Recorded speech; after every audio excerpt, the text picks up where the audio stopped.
Isang magandang araw po sa inyong mga viewer at subscribers. Ngayon po ay buwan na ng Pebrero taong 2024. Eto at nagsasaing na ako ng aming kakainin at babaunin. Nilalagyan namin ito ng turmeric powder dahil good for the joints, arthritis at anti-inflammatory din. Ito ay nabibili sa mga grocery at mayroon din namang tingi sa mga tindahan sa palengke, talipapa at iba pa.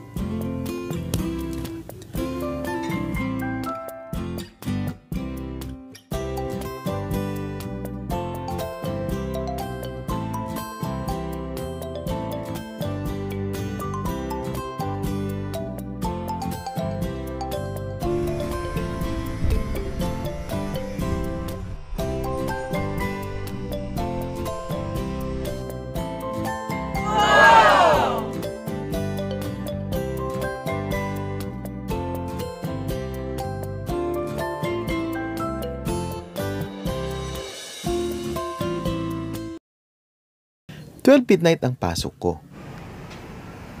Dahil medyo gabi na ako nakaalis sa bahay, hindi na ako umabot sa last trip ng MRT. Kaya magbabasa tayo mula Quezon Avenue hanggang sa Pasay Rotonda o Taft. Pagdating sa NAIA 3, the usual scene, traffic.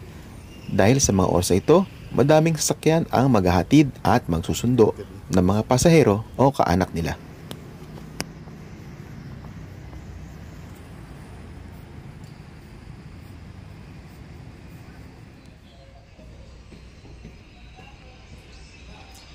Hi! Dito kami ngayon sa 110 at nag-aantay ng oras para mag-time in dahil pang alas 12 kami. Pag alas 12, bawal mag-time in na maaga. Hindi pwede mag-time in ng 11:30, 11:59, kailangan 12 o'clock onwards. Hindi rin pwede lumapas ng 12:05 kasi pag 12:05, late na kami. Pag 12:06. Kasama natin si yung What's up? What's up? EO. Anong tinadrive ng EO? Ano na? Anong tinadrive ng EO? Mga tag, BCL, tapos ano pa ba? Lahat na equipment. So, mahirap pa mag-apply. Madali lang. Basta Kailangan. qualified at may lisensya. Ay, essential lang pwede na. Oo, pwede. At saka may experience ka. So far, anong pinaka gusto mong i-drive? Yung yung pushback. Oh? Pa-pushback ka na? Stick. Talaga? Doon mo malalaman kung paano. Anong TLD? Ano na? Anong pinushback mo? Hindi, yung pangarap mo i-drive. Pangarap mo i-drive. Pero sa ngayon, gusto mong i-drive? Na-i-drive mo na dyan na Yung pinaka-the best. gusto mong, Yung mga toe tag. Yung electric? Cute eh. Electric o yung manual? Yung yung manual. Asan ang electric natin? Di ba dalawa yun? Ay, di ko ba nakikita ako? Yung isa yung may bubong, yung isa, di ba yung isa na? So, anong payo mo sa mga gusto mag-apply? Follow your dreams. Apply lang. Plastics aviation and the industry. Lalaki na aeroplano eh. Bata eh. Yes! Talagang nakakamangha para sa amin na makakita ng eroplano ng malapitan. Gaya nga ng sabi ni Nads, parang bata. Dahil dati, kinakawayan lang namin sa kalangitan ang mga eroplano. Pero ngayon, nalalapitan na namin ito right before our very eyes.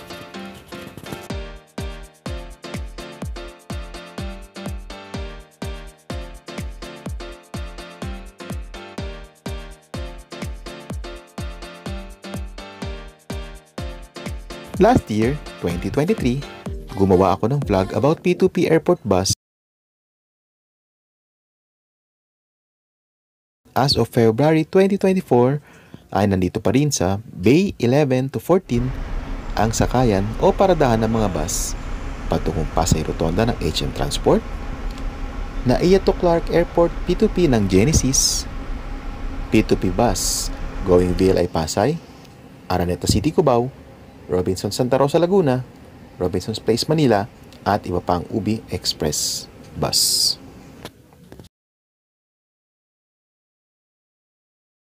Pumunta ako sa Quezon City NBI para magpa-renew. At ito ang inabutan ko. Mahabang pila.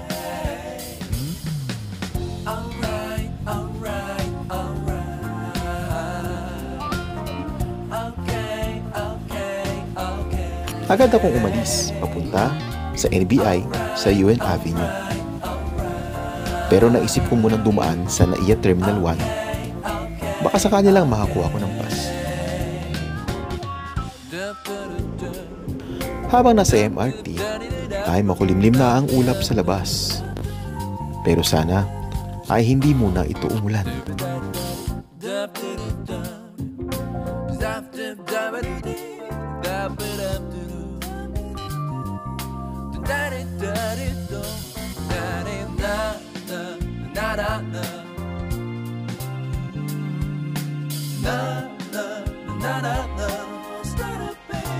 You'll be alright, alright, alright,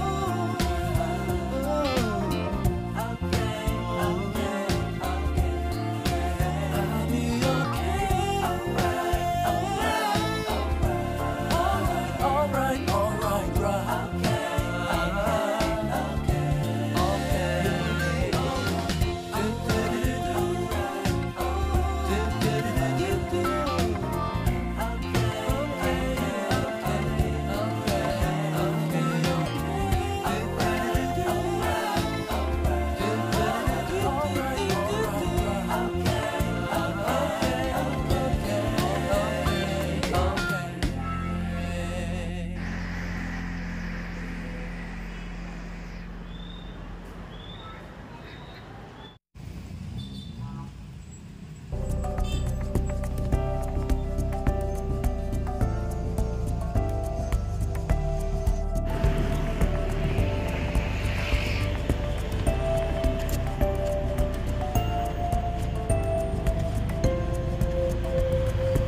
Mahaba ang pila dito sa NAIA Terminal 1 Pass Control dahil madami din ang kukuha ng monthly pass.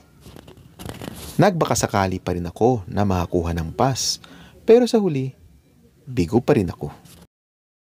Wala na sana akong balak pumunta pa sa NBI, pero nagchat sa akin ng isang kasamahan at sinabing mabilis daw sa main kumuha, kaya dali-dali akong pumunta sa LRT.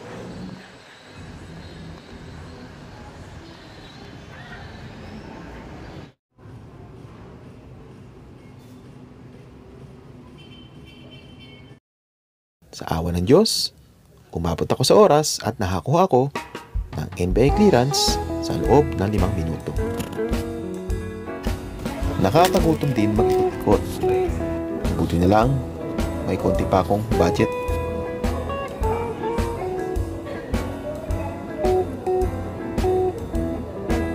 Matapos kumain, ay balik ulit ako sa LRT para pumunta sa NAIA 3 at doon na lang magpalipas ng oras hanggang alas 12 ng ating gabi.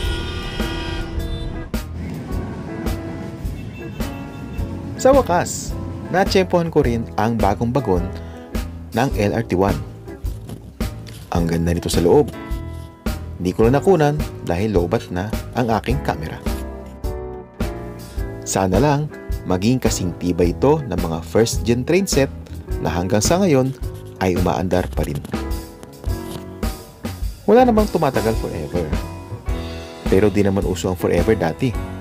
Dahil noon, ang mga lolo at lola natin, kontento na masabihan lang na mamahalin nila ang bawat isa for a lifetime. Hanggang sa susunod na mga episode, ito po ang inyong daughter na vlogger pa, Andy Ralph. Maraming salamat.